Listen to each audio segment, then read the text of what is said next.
edition of Another Dooley Noted Podcast, and we're excited about today's show. Really am.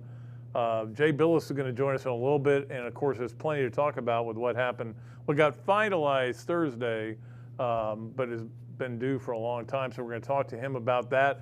And then in the second segment, Robbie Andreu is going to join us. I always love it when we get Robbie in here because we can go through all these different contests and things that we do that we think are so much fun. At least I do, and if you don't, email me, tell me, or you can call me. By the way, the Ironwood text line is 630-2300. Is that right?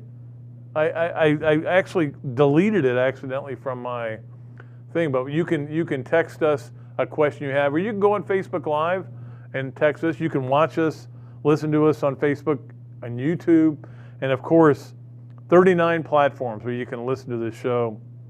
Apple Podcasts, Spotify, and Google Podcasts among them. Of course, at WRUF.com.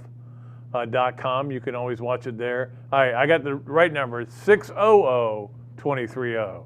I was close, but there are now people clamoring to their phones and dialing 630, and there's some woman going, "Hello? What do you want? I don't know, Pat Dooley." 352-600-2300 if you want to get a question in especially when Robbie's here, because I know you guys we got a really cool thing we're going to discuss during that second segment, the second half hour of the show, about the lack of love for the mighty Gators that we're seeing right now. Obviously, I can't wait to talk to Jay Bilas because I want to talk to him about a lot of things, and one of them being the ability to transfer the college students now have, which they should have. I mean, can you imagine if you were a chemistry student and you were really good in chemistry, but you just didn't feel like it was working out for you where you were? Maybe you broke up with a girlfriend and it was really painful, and then you had to deal with a professor who didn't like you, and you said, "Hey, I'm going to transfer from Arkansas State to Arkansas. I think they've got a better chemistry program." And they said, "Well, you just can't take any chemistry classes for a year." That's basically what this policy's always been, which is so stupid. It's always been stupid. I've been clamoring for it for years, and finally I don't know if it's surrender. We give up. We're just going to try to make everything, whatever you guys want, whatever you students want. You finally have a voice, we're going to listen to it. And it's going to be a weird deal because of how it all works out. But let's just see, okay, at the end of the day, there's only going to be so many scholarships for so many student athletes. That's the way it's set up. There's nothing we can do about that, and probably the schools aren't going to do that. If the schools really wanted to make it easier to be the transfer portal, what they would do is say, let's also increase basketball scholarships by 1. Let's increase football scholarships to 100 where they were at one time. Let's certainly increase baseball scholarships which were embarrassing low. And so that way people can make sure that they still get their education. So I went to the transfer portal. I thought I was hot poo. I almost said that word. I thought I was really something. I went to the transfer portal. Nobody wanted me. They all said, "Yeah, you're a good player. We got better players." So now I don't have a scholarship to go to college. And so how many of those guys are going to say, I'm going to go pay my own way somewhere and hopefully I can earn a scholarship? I mean, it's a rough deal, but it is what we're dealing with, and it's what everybody's dealing with. So it's going to be really interesting to see how this goes forward. I can't wait to talk to Jay about that. Also, Florida baseball, obviously with the big win over Florida State Tuesday, it is a huge weekend for them, but for a kind of a weird reason that you usually wouldn't be saying, "Oh, this is it. You got to win some games here." We don't know for sure when the NCAA is going to come out with their host sites because they want to get ahead of the game. They said it's going to be 3 weeks earlier, but they didn't put a specific date on it as far as I know. But you better have a good resume by then. Now, obviously, teams put bids in, schools put bids in, and that always works really well too. But we'll see whether, because you want Florida to be the host site, right? So winning 3 games or 2 out of 3 at least this week against the Missouri team that's last in the East, and then getting at JU. You need to win on the road, which is Tuesday, and then you've got Auburn, which hasn't on the road, but which hasn't been very good all year. They're 1-something, I think. It's important to get all this. You don't know for sure when they're going to come down with this ruling, so you need to get the best possible resume you can get. You can't do anything about the past resume. You can only do something about the future resume. And of course, huge weekend for softball. We'll talk about that. Right now, the gymnastics team is tumbling their butts off trying to get into the finals for gymnastics, and I can't wait for our show. I mean, we love the show, obviously, but I can't wait for it to be done and check it out and see how they're doing, see if they get in, because only 2 teams from that morning session in Fort Worth get into the Final Four, the 4 on the floor. So we got that going on. Volleyball already has won a match. They play Sunday. Gosh, it just seems there's so much going on. We talked about baseball, softball, tennis, and women's SEC and golf. So I like this town. It's one of the many reasons why I like this town. I'll tell you about another one in just a little bit. All right, so what we're going to do, we're going to take a real quick break here, and then we're going to come back with the great Jay Bilas. I look forward to this so much. He is one of my favorite people in the world, and I think the smartest man in basketball, and I'll call him Mr. Basketball. I don't want to call him Mr. Basketball, Mr. Smart Basketball. There are Mr. Stupid Basketballs everywhere. I see them all the way. Dan Dockage. I'm not saying names. All right, so we'll take a break. We'll come back, and I really look forward to interviewing my good friend Jay Bilas right here on Another Dooley Noted Podcast. Thanks so much to our title sponsors, ABC Fine Wine and Spirits and Titan MRI, and to our pick sponsor, Leonardo's of Millhopper. You can find us live on Facebook and YouTube, or listen at your leisure on Apple Podcasts, Spotify, and Google Podcasts, or wherever you find all your favorite podcasts. I'm excited to continue this podcast and to have your company on board as a sponsor. If you're interested in being part of the show, email me at patrickdooley54@gmail.com or give me a call, 352-317-3444. Okay, it's a real pleasure on Another Dooley Noted Podcast to bring in the great Jay Bilas. Always love talking to him because he's one of the smartest people I know. That shows you I don't know many people to start out with. Also, you may know him from I Come in Peace, where he played Azek. Is it Azek or Azek? I don't really know. That's a good question. I'm not sure how to pronounce it. But yeah, so you've got a law degree, a wonderful family, a great career, and a SAG card. That's pretty good. Yeah, I've had that SAG card since 1988, I think. So the best part of it is I get all the new release movies sent to me to vote on for the SAG Awards. So I get to see everything before it comes out. Wow. Now you do have it all then. I would agree with that. Look, let's start off with the obvious, because obviously we've been dealing with this transfer portal, and then now the NCAA Management Council or Division Council came out and said they're going to allow the one-time transfers. And I heard Rick Neuheisel today say his concern is that kids are going to not get into other schools, and then they're not going to get their educations, and that's his concern. I've been promoting the one-time, you should transfer one time for free for a long time. And what's your take on it? Well, it's really a question of policy and one of principle. The year in residence, meaning having to sit out when you transfer, that's an old vestige of when freshmen were ineligible. And it makes no sense to have an athlete that has college experience to have to sit out for a year to get used to his or her new school, when a high school player with no college experience at all is eligible to play right away. That makes no sense at all. What the transfer sort of the year in residence is, it's a penalty. And it's in order, they only kept it because they wanted to discourage players from transferring. And now, and the funny part of it is that 1 year in residence was only for 5 sports, football and basketball included. Every other sport could transfer whenever they felt like it and be eligible right away. And you didn't see people jumping up and down about, how ridiculous that was, or roster management, or all these things coaches are complaining about. It's a penalty.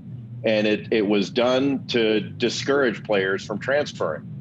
And so for me, it was just a question of do you want to do it are we going to treat everybody the same? And now we are. And you hear the only ones that are complaining about it are coaches. And because it disrupts their rosters a little bit. But what it does indicate to me, the fact that we've got at least 1,500 players in the transfer portal right now, is you got a lot of players that are unhappy with where they are. And so how do we deal with that? And there's one last thing I'll say is, look, I don't think the portal works very well. I think the portal is actually a dumb idea. But the portal exists because coaches complained so much. They complained about, hey, this guy's getting poached off my roster. So really what it was, it would be like if any coach wanted to get a new job, they had to put their name in a portal first instead of, having somebody call them and say, hey, are you interested in this job? That's how coaches get jobs, is they already have a job and they have a contract, and somebody asks them if they want to have another job. And so they have a landing spot. And we're taking that away from players. That's the way it used to be with players, is they were unhappy in one place. They contacted another school, usually via back channel, and they said, hey, I'm thinking about leaving. Are you interested? Do you have a spot for me? And if the coach says yes at the new school, then the player transfers. And everybody had their hair on fire. All the coaches had their hair on fire over it. They called it tampering and poaching and all that stuff, as if you could tamper with an unpaid amateur student or poach an unpaid amateur student. It's kind of laughable when you put it that way. So they complained, and now they have the portal. And the portal is just an open invitation for the re-recruitment of any player. And it to me, it makes no sense. But we can fix it, but we're not gonna. We can't just say to players, well, you got to sit out a year. That doesn't work from a principle standpoint or a policy standpoint. Why do you think? Look, we know why it took the NCAA so long, because everything takes so long. But why do you think now, have they just kind of given up on the one-time transfers, or is this like, hey, look what we did for you? Are you sure you want this NIL? No, I think with so many eyeballs on this now, and it's been talked about for so long, they can't justify it anymore, and they know it. And the NCAA is in court so often. What they're really trying to do is clean up all of their different rules to make it look like every athlete is being treated the same as every student, with the exception of pay. And that's where that's the hill they want to die on, is they don't want to pay. They want to keep all their money. And the problem that they have is that they've backed themselves into a philosophical or logical corner, if you will, with regard to NIL. Once they allow NIL, or once NIL is allowed, the whole shooting match is over. Because the NCAA has said forever, you allow name, image, and likeness, and the players are professionals. They are nothing more than shills for products. And once they allow that, they've basically admitted, okay, we now say our players are professional. So how can they possibly justify limiting them from there? So they're in a bad spot now. The Supreme Court decision in the Alston case is going to come down soon, within the next couple of months. It is not going to open up the floodgates to a free market in college athletics, but it could be a step toward that. And you've got all these different states around the country, Florida included, having passed name, image, and likeness legislation. And the fact that so many have done it in succession really, I think, is conclusive evidence that this is what competition looks like, that the athlete is the most valuable commodity in this thing. And these athletes are worth way more than a scholarship. These states are concerned that if they don't keep up with California, Florida, the first movers here, that they're going to be left behind in recruiting. And that's what competition looks like. And to me, it's proof that this isn't where it's going to end. I know you coached with Coach K for a while there while you were getting your law degree, and won a couple of national championships there with him. But what can you imagine being a coach now? I mean, I know that the argument is you either evolve or get run over. But it certainly is an interesting time to be a head basketball coach. And the same for football now. Here, Dan Mullen has made a living off the transfer portal. Yeah, I mean, honestly, without being snarky about it, when coaches complain about the changes, I kind of say boo-hoo. I don't want to be dismissive of legitimate concerns, but the idea that things are no longer going to be the same. I mean, I'll tell you one thing, that coaches never complained when their salaries went way up or when television went crazy. All the things that benefited them, they were easy to adapt to that. And again, I'm trying not to be snarky about this, but I have a lot of friends in coaching that are my age or older that say, look, I didn't get into this for the money, which implies that everyone that came after them did, which isn't true. But when you say that, they didn't turn down the money either. They accepted it, and they accepted all of that change that benefited them in great measure all of these years. And same with the NCAA. The NCAA and all the member institutions, when the last Supreme Court case was argued in 1984, the Board of Regents case, that allowed colleges and universities and conferences to be on television whenever they wanted it, to do their own media rights deals. Nobody said, hey, this is fundamentally wrong and we're not going to put up with this and we can't stand this. And you didn't have a bunch of ADs retire saying, well, this is going in a direction. They're the ones that did this. They sold this stuff to the highest bidder every single time. So what college sports looks like now is a direct result of all of the ADs, all of the presidents, all of the commissioners making it this way. This didn't happen by accident. It was intentional and purposeful. This was built up into a multi-billion-dollar entertainment industry by them. And now they're saying, well, I don't want to be a part of this anymore. Well, go ahead, go. I mean, you've already made your money. Go ahead and go. Because for those that wish to adapt to sort of the new way of doing things, this is only going to get bigger and better. But the difference is now the athletes get to partake. They get to participate in it getting bigger and better, whereas before they didn't. And that's not a bad thing. This is a good thing, what's happening. Yeah, as I always tell people, you can only put 5 on the court still, and you can only put 11 on the football field still. I mean, it's not like the rules are changing. It's just the players are going to be treated differently, and who knows. And a lot of it is a good thing because they haven't had rights, and it's been great to hear their voices. Jay, I wanted to ask you, when you say things, and you do all the time about the NCAA and about administrators, do you ever hear back from them? I know I heard your podcast with Katie Nolan. You were saying how you listen to criticism. You don't have to agree with it, but you want to listen to it. Yeah, well, there's a difference between criticism and having policy discussions. I have policy discussions all the time. So I talk, and look, I'm on an NCAA committee. I'm on the competition committee. That deals with rules of play in basketball more so than policy. But I have discussions with administrators all the time, with NCAA folks all the time. And when I say NCAA, I always refer to the member institutions as the NCAA. But here, folks within the NCAA office I talk to from time to time. Look, when I criticize policy, I'm not criticizing people. Right. The people at the NCAA office are great, most of them. Not all of them are, but not all of them in our business are great either. No. So, I get that. Look, when I think a lot of people refer to sort of my criticism specifically of Mark Emmert as a weak leader. He's a weak leader, and he's not shown a high degree of competence in his job. Would I hire him? No. Do I think he should go? Yes. But that's separate from issues of policy. We can have policy disagreements and respect one another and the job that each one of us has to do. That's fine. But do I hear from him? Yes. A lot of times, oddly enough, there's agreement that they agree.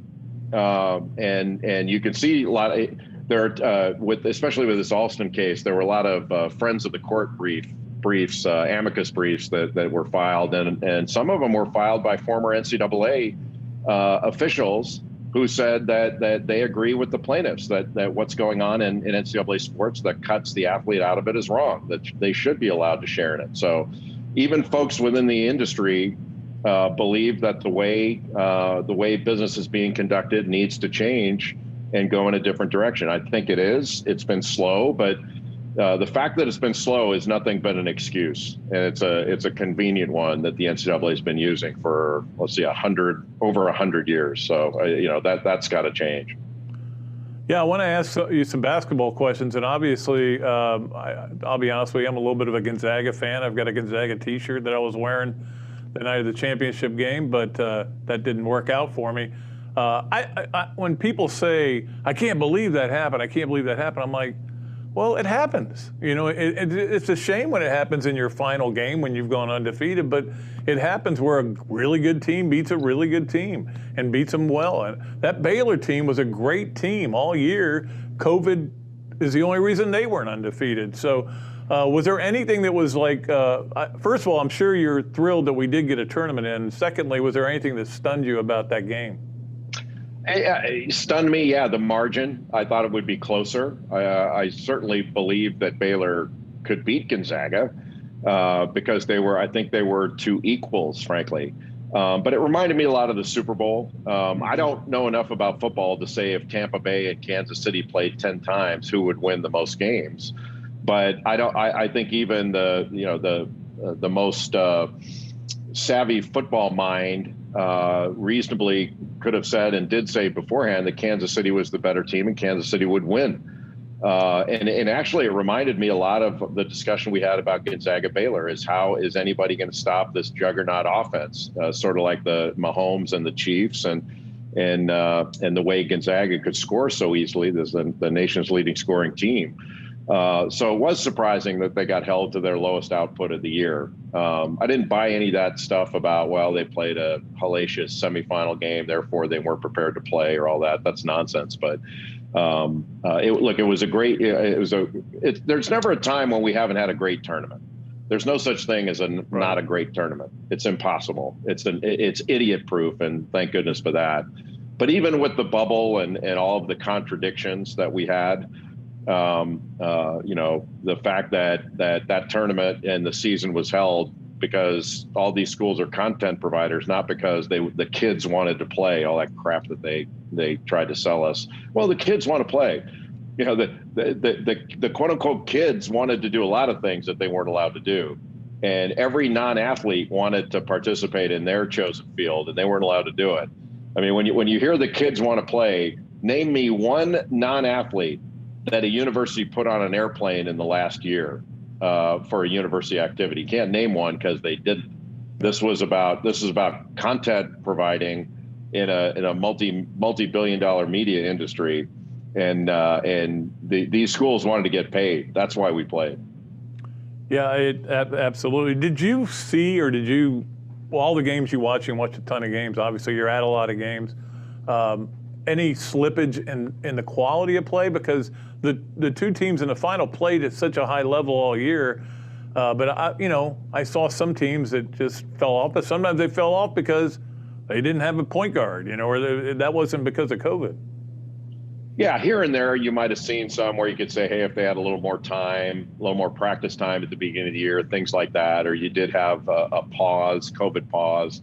I tend to think that a lot of those things are you put in the excuse rationalization category, but there are reasons that certain teams didn't perform as well.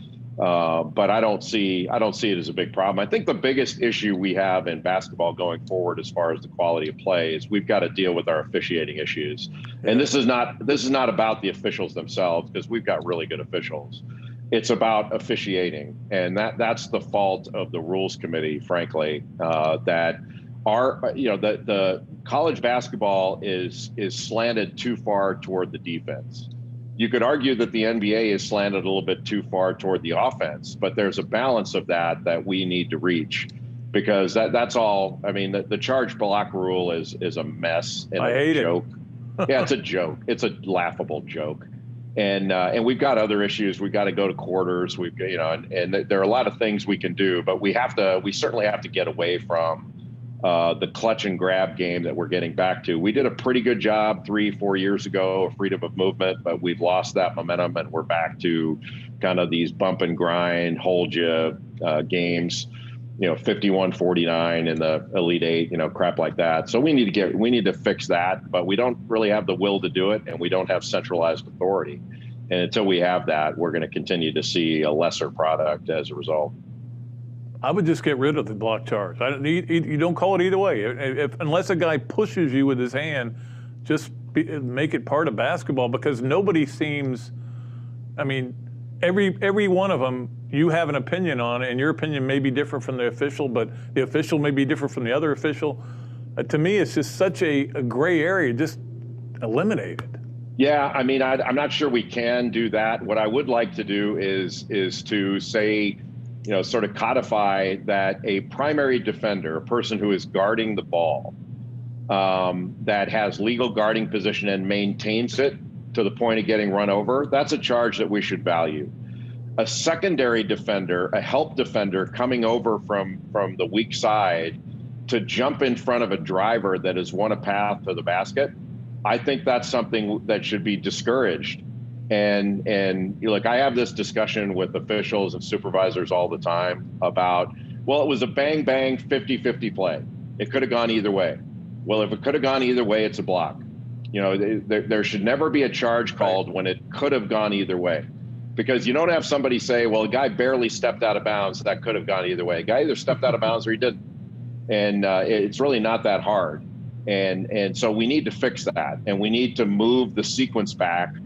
When a player driving to the basket, the rule now says you can get into position in front, a secondary defender can get into position in front of that driver as long as it's in position before the driver leaves the floor. That means after you've hit your plant foot and you're committed and cannot stop.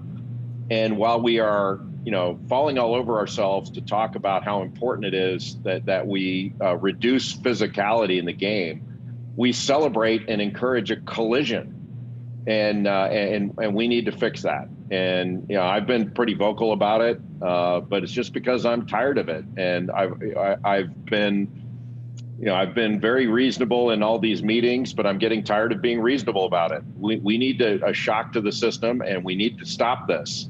And until we do, I'm going to keep moaning about it, because it's absurd that we continue to do this. Last question for you, Jay, and I really appreciate your time. And you knew it would be a Gator question. It's kind of funny when we get to the NCAA tournament, everybody starts coming out with their lists. This is the greatest teams of all time. And to me, it's almost like everybody's forgotten about that team that won back-to-back. The only one, obviously you guys, when you were coaching there, you won back-to-back. And then this Florida team that won back-to-back. And everybody's just kind of like, no, it's this team and this team. And I saw a list that had like the top 20, and that team wasn't on it. They won back-to-back national titles. So I'm overly sensitive about it, and I get that. But, do you sense that people have just kind of forgotten about that team? I don't know. I haven't really thought about it. There is something to be said about when somebody puts a list together. If they do forget that, then, whose fault is that? I don't know. Did they forget it, or did they think somebody was better? I don't know. I don't know the right answer to any of that. But those lists are basically for discussion purposes, and they're to stir people up and all that stuff. They don't really mean anything, in my view. The best thing is to have the championships. And the sad part of this is it's starting to become a long time ago. I remember, it wasn't the back-to-back Gator championships for a period of time didn't seem that long ago. Now it's over a decade. So time's marching on. But I think you're right. Maybe they should be higher up on some of these lists. Well, we had somebody here at the podcast say that you should answer only in Young Jeezy quotes. So I didn't know if you had a good one to send us out with. Summer's mine, winter too, popping bottles in the club. That's what winners do. How about that? There we go. Jay, it's been a great honor and a great pleasure. I always love listening to you on the television and podcasts and everything. It's great to be on my podcast, and I thank you so much from the bottom of my heart for coming on. No, it's my pleasure. Thanks for having me. All right, Jay. Jay Bilas, a great one. Of course, you know him from ESPN and all the great work he does as a writer. Guy's a pretty good lawyer too. If you're up in North Carolina and you need law help, he's your man. If you want a law-talking guy, like Homer Simpson used to say. So really happy to have that. I've been trying to set that up for a while. I wanted to wait till after basketball season because I knew he was busy. And I hope you guys enjoyed that. We are going to take a break, and then we'll come back. And when we do, Robbie Andreu is going to join us. You know, we have a segment with him every few weeks. And we're going to talk about, I'm talking about the not Gator love for that basketball team, which I think is a genuine issue for me. Maybe not for anybody else, but it is for me. And I still feel that way about the way when people make lists. In fact, I should have brought this up with Jay. He had a top 10 coaches of all time in basketball. And, of course, Billy Donovan's not on there. And I get it. Billy was like a meteor. He would be hot, and then he would be cold. You know, he had the 5 straight years without going to getting past the first weekend in between a championship game and 2 national championships. And then he went again to a Final Four. So, but I think, I've said this a million times, he's the best coach that ever came through here. And then Steve Spurrier, it's hard to say that because I love Steve Spurrier. And actually, Steve Spurrier will be joining us on Monday on the show, too. So we got a lot of stuff going on, and we hope you guys enjoy it. So we'll take a break. We'll come back. We got all of our things to do, as you know, the Leonardo's Millhopper Quick Picks, Adams Ribco Gator of the Week. I've got my Adams mug here that Adam gave me the other day. So, what else we have? Oh, this, that, and the other. And the Friday Football Fix. Gosh, there's so much to deal with. And 3 things. I think we have a new sponsor for 3 things, but I'll let you know that next week, okay? Or actually, what is today? So, it'll be Monday. Yeah, I'll let you know Monday. All right, so we'll take a break and come back with Robbie Andreu. You're watching or listening to Another Dooley Noted Podcast. I appreciate you doing it. You can get your favorite alcoholic brands from ABC Fine Wine and Spirits delivered right to your door. ABC Delivers is available in Tampa, Orlando, Jacksonville, and all of the Southeast Florida. Earn ABC points for coupons and free bottles through abcdelivers.com. It's powered by FedEx Same Day City, and you're going to love the price. Free with a $50 purchase for the first 7 miles. So wine, spirits, beer, and everything you need to celebrate. Get it delivered. Shop abcdelivers.com. Titan MRI, North Central Florida's premier independent diagnostic testing MRI facility. At Titan MRI, we're focused on you, the patient, having a great customer experience. Our MRI equipment is modern and 75% quieter than any unit in its class. And our MRI unit has one of the largest openings of any of the newer high-strength MRI units, which allows comfortable scanning for potential claustrophobic and larger patients. At Titan MRI, we look forward to serving you. This is Pat Dooley, and I want to tell you about my friends at the Gainesville Quarterback Club. I'm a member, and you should be too. It's the oldest Gator booster club in the world and a great place to meet new friends, network with prominent business people, and hear a great collection of speakers, including Dan Mullen, throughout the football season. Go ahead and give John Stevens a call at 352-222-8516 or sign up on the website, quarterbackclub.org. Thanks so much to our title sponsors, ABC Fine Wine and Spirits and Titan MRI, and to our pick sponsor, Leonardo's of Millhopper. You can find us live on Facebook and YouTube or listen at your leisure on Apple Podcasts, Spotify, and Google Podcasts, or wherever you find all your favorite podcasts. I'm excited to continue this podcast and to have your company on board as a sponsor. If you're interested in being part of the show, email me at patrickdooley54@gmail.com or give me a call, 352-317-3444.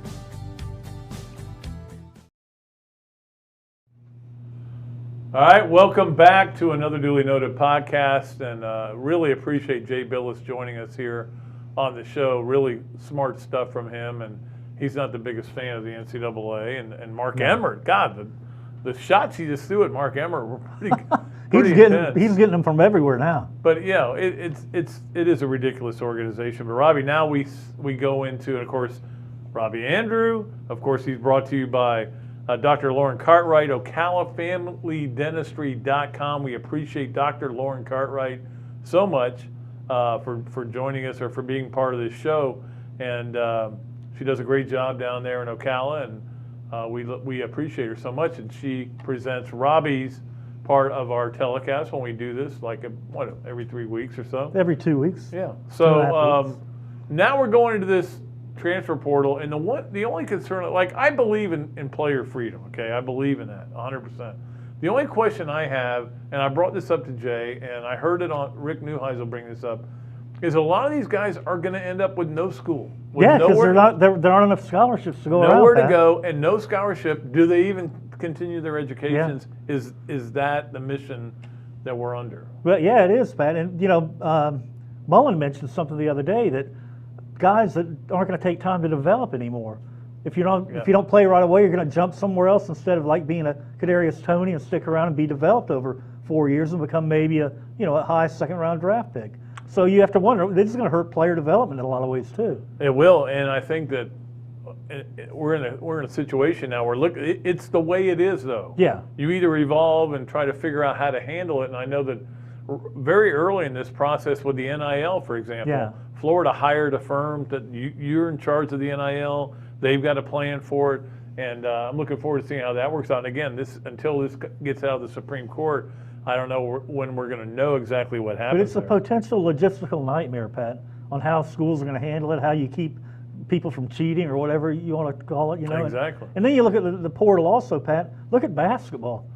All the players that have left in basketball in the SEC, every team, 5, 6 I think players. I heard that one Pac-12 school hasn't lost a player. That's amazing. I don't know that any SEC school. I'm trying to think. Georgia. I think everybody's had somebody. I think Vanderbilt would be the only one, maybe, who hadn't. I don't know that they haven't, though. Sorry, I got the hiccups. But people rip Mike White. It's happening everywhere. It is happening everywhere, and you've got to do a good job with it. Yeah. And of course, Florida, with their fourth signing, they signed all 4 of these guys. Philander Fleming, who a lot of people were stunned that he was leaving or that he was going to Florida, and it kind of caught people by surprise. But the thing I like about what they've done, Robbie, is that they've basically brought in a bunch of guys who can handle the ball and play defense and score. I've noticed that every one of them was a defensive guy too, but a scorer. So yes. A complete guy, which is, they had too many one-dimensional guys on the team last year. And nobody could handle the ball, and nobody really played serious defense at times. And so I think they'll be a better team. But, again, it's hard. And this is when you're doing your mock top 25, you're like, I don't even know who they have anymore. I know. Who left, who stayed, who came in, who was different. I'll just wait and watch it. But White and Mullen have both made the portal work for them. They have. They've been really good at it, and you're going to see that in football this year too, from the guys that Florida's picked up in the portal. Yeah, absolutely. And we're going to talk about Florida football in just a minute, but I do want to get to the Leonardos at Millhopper Quick Picks. Our friend Kyle Cohen over there does such a great job, and a title sponsor of the Bob Dooley Invitational, and we appreciate him so much. We only had one person qualify last week, and that was Dwayne Searle, because he's the only one that picked UCF to beat Florida in softball, which is 7-0. They spanked them. I wouldn't have picked that one. No, and then don't they play again now, this weekend? No. Okay. They play Alabama this week. Oh, okay. Which is a huge series for Florida, and they'll just have to shake that off. Katie Chronister didn't get it done the first inning, and then things didn't go well. And he also got the other one right, which was a baseball question. So we all appreciate Leonardo's at Millhopper Quick Picks, and it's been a fun time. We just keep it going. Every few weeks we pull a winner. Robbie pulled Drew Barry's name last week. That's right, I did. Yeah, and we'll get to him, and we'll get his stuff to him. I've kind of been distracted a little bit this week, but all right, so here it is for this week. Are you ready? I'm going to make it as simple as possible. Okay. Florida plays Alabama at Alabama in softball. Florida plays Missouri in baseball here. Who wins the Sunday games? It's all I want. That's it. All you got to do is go Florida. It can't be hard, right? But you got to get it right. Because Alabama usually is good, right? They're really good. They have the best. Florida, Alabama, I think is the best rivalry in softball. It goes back a few years too. It does. In the tournament, right? Absolutely. They played in the tournament. In fact, Florida, when they won it, they beat Alabama during that tournament. And I remember I was there for the walk-off that Allie Gardner hit when I was sitting there going, oh, my God. They're going to play. Florida's about to lose this game. Then they're going to play another game. Then Florida's going to play again. You'll be there all night. I'm going to be here all night.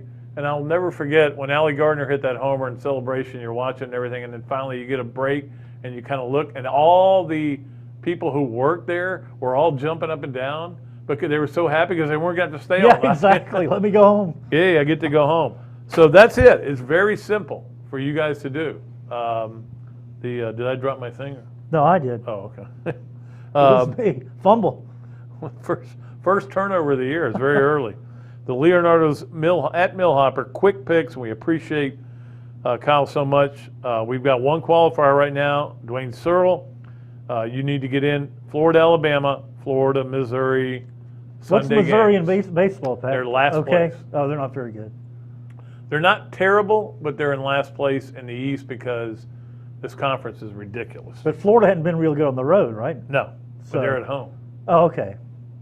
So it doesn't matter. You're confusing these people. I am. I'm confusing These people myself. are trying to win, and you're Okay. going. You're Go sick. Florida. How's that? Good job there with that. All right, and we also, I wanted to talk to you about this a little bit, Robbie, and then we'll get to three things. It's been funny to me, and I think Jeff and I may talk about this a little bit later, but as we go through everything of the summer, and summer is like, it's like before the draft, this guy's good, he's bad, he's good, he's bad, we hate him, we love him. He's a top pick. He's not a top pick. Yeah, but it's just kind of the same way where you get, but in college football, everybody kind of gets their position and they stay with it. And like this year, the position is sell Florida, buy Georgia. Yeah. Oh, yeah. It's been unbelievable everywhere you look. And I saw a thing the other day, Pat. One of these internet sites had a thing for each team saying, here's going to be a big surprise. And everyone was, oh, so-and-so is going to emerge. The one for Florida was, don't be surprised if they're 4-3 going to the Georgia game. So, you know, their surprise is a negative one. Everybody else had a positive surprise. I'm trying to think who they would lose to. They'd lose to Alabama and LSU. Well, yeah, they could. And then Missouri. they have to play Kentucky on the road. And people are saying Kentucky's going to beat somebody big at home this year. So maybe they will, maybe they won't.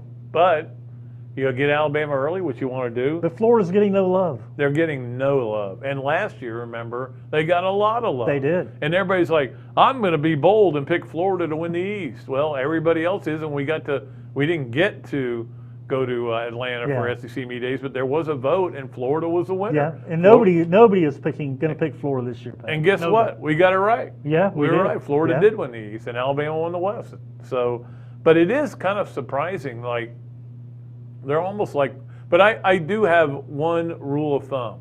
Unless you're Alabama or Clemson, or maybe Ohio State, if you lose your quarterback and you lose your bowl game, you're not going to be behind the play. No, that happens every year. Teams that have that happen, they don't get the love. No, they don't.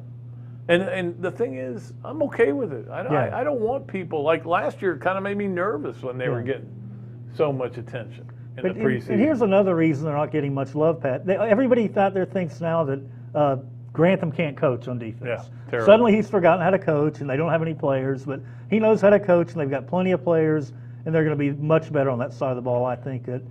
People out there don't think that, but I think they will be. Well, and I'll tell you another huge factor, and if I'm looking at this, I may pick Georgia over Florida, not based on talent, not based on coaching, but a big factor. Florida's teams from the West, Alabama and LSU. That's pretty tough. Georgia gets Arkansas and Auburn with a first-year coach. Yeah. I like their chances there big better. Now, there. they may lose their opening game against Clemson. Yeah. But that won't be a conference game, so. The bottom line is Florida's got to beat Georgia. It's the same old thing. It's going to be that. That's going to be the way it's going to be. It's forever. the same for Georgia. They have to beat Florida. Georgia's going to beat Florida. The way that game should be every year. All right, it is time for us to get to three things, and we think we have a sponsor for three things. I mentioned that earlier, and we've gotten it all approved and everything, and I'm just waiting to hear back, and then we'll have that Monday. A new sponsor for three things. I'm excited about it. Way to go, Pat. Yep, I've worked hard. You're selling. I worked very hard on it. He called me. But great guy, and I'm looking forward. I don't want to get into too much detail until we lock him up. All right, the three things today. Number one, is the NFL becoming college football, Robbie? Because I look at these things and they go, who are the win total favorites for next year? The Chiefs and the Bucks. What is it? Alabama and Clemson? I mean, it's the same thing. Yeah. But in the NFL, and I like, because like for example, I'll take your team, the Vikings. Yeah. They had some terrible injuries all year. Yeah. They didn't have the year you thought. Kirk Cousins sucked half the time. They're a team that they think is one of those teams that's going to really go past what their win total was last year. And that happens in the NFL a lot. And yet they're kind of like, well, take the Bucks and the Chiefs. Well, that's lazy. I know. Try to come up with somebody new. Yeah. Who would you put? Jaguars, man. Trevor Lawrence. I think they could win 3. Spurrier said today he thinks they can win more than they lose.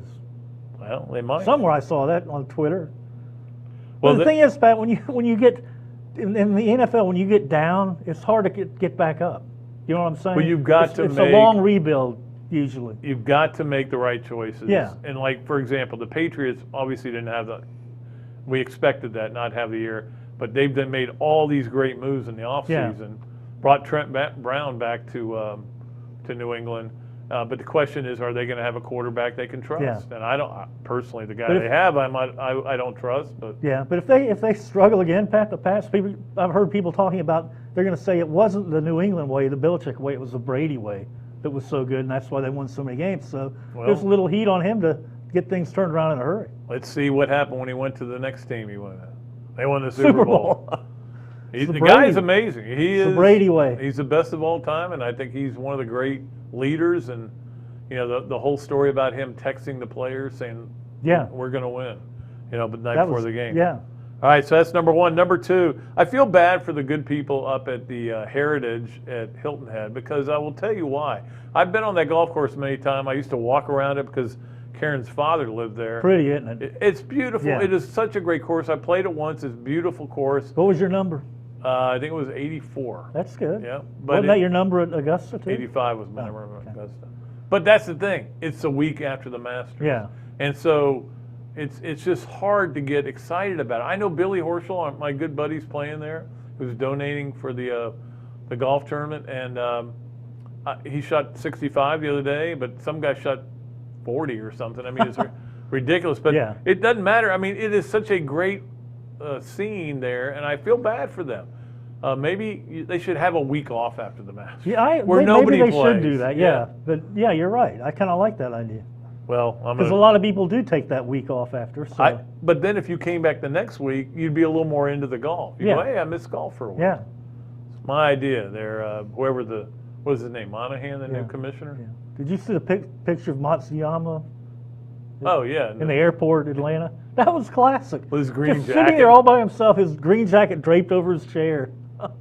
Yeah, every year for like the last 10 years, we've had the Masters winner sign a pin flag, and I don't think that'll happen this year because I'm not flying to Japan to get that signed. No, that'd be too much of a trip. But Hideki, if you're watching here, I can mail it to you. You can go ahead and sign it. We'll get it back, but we'll still try. We've had it every year. We had it even last 2 years ago when Tiger won, so that was kind of cool.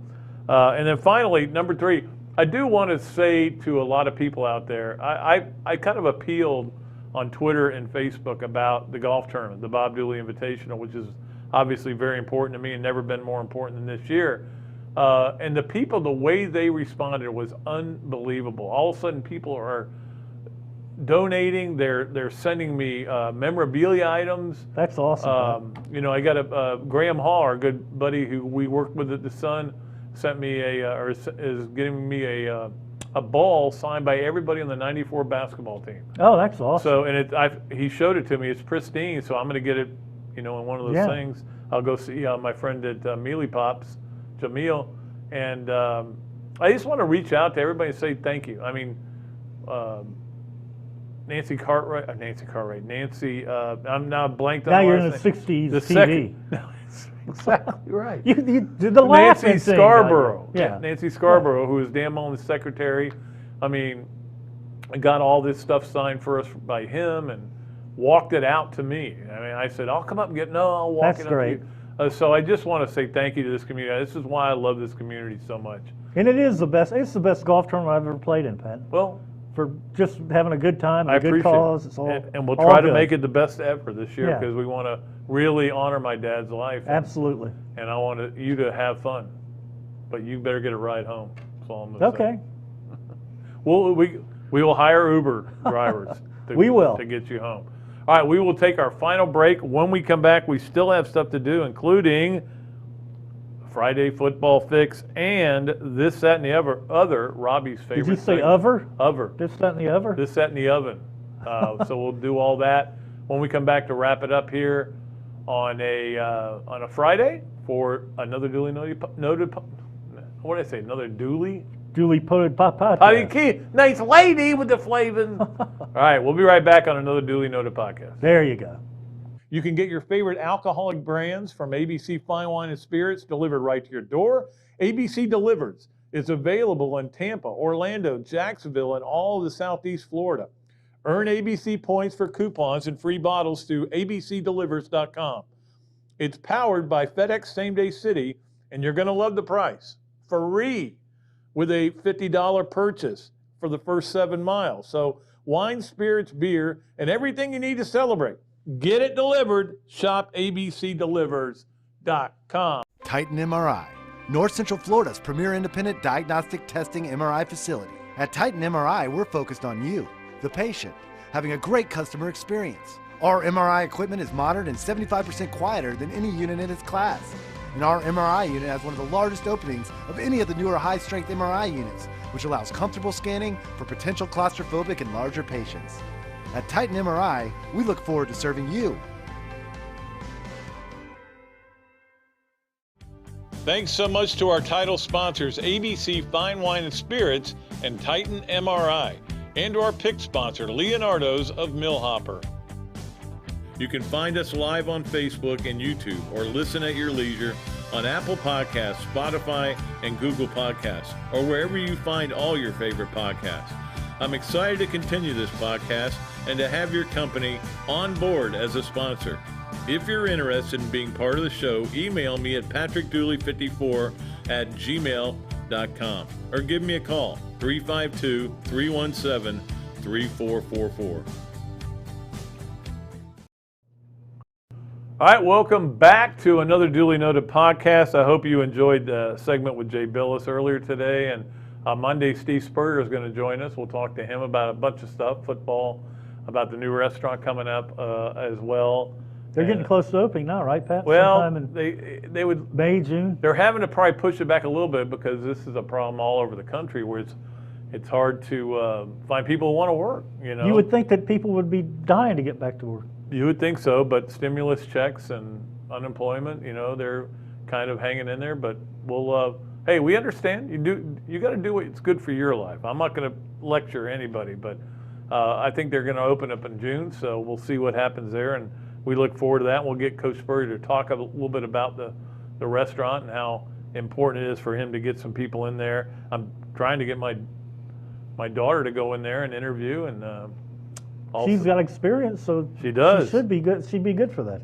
She does, and I've also been trying to get her to go to Adams Ribco's new to-go place, which is not quite open, but it's close, and it's over there by what is it? Cedar River Seafood, and there's a Goodwill, and there's Yo3 Metro, all that stuff, the Campus USA Bank. And I got a tour of it the other day. In fact, Evan and I are going to go over there maybe in a week or so and film a commercial once they get the sign up. It's going to be really cool. And you're just going to be able to call it in, boom, walk in, Pick it up and go. with Adams Rib. And of course, I love Adams Rib Co. and love all the food there. But every week twice we do this. We do a Gator of the Weekend and a Gator of the Week. And the Gator of the Week, I was really thinking about making Anthony Nesty because he won his third straight SEC Coach of the Year award. Wow, that's impressive. Which it's hard to do. That really is. It's not like basketball and football where they don't want to give it to the same guy. Yeah. But they were willing to do it. But how many times, Robbie, have you hit a walk-off homer against FSU to beat them? 0. Okay, I thought so. Did he take his shirt off, or was it taken off? It was kind of a combo thing. I think they started to take it off, and then he took it off.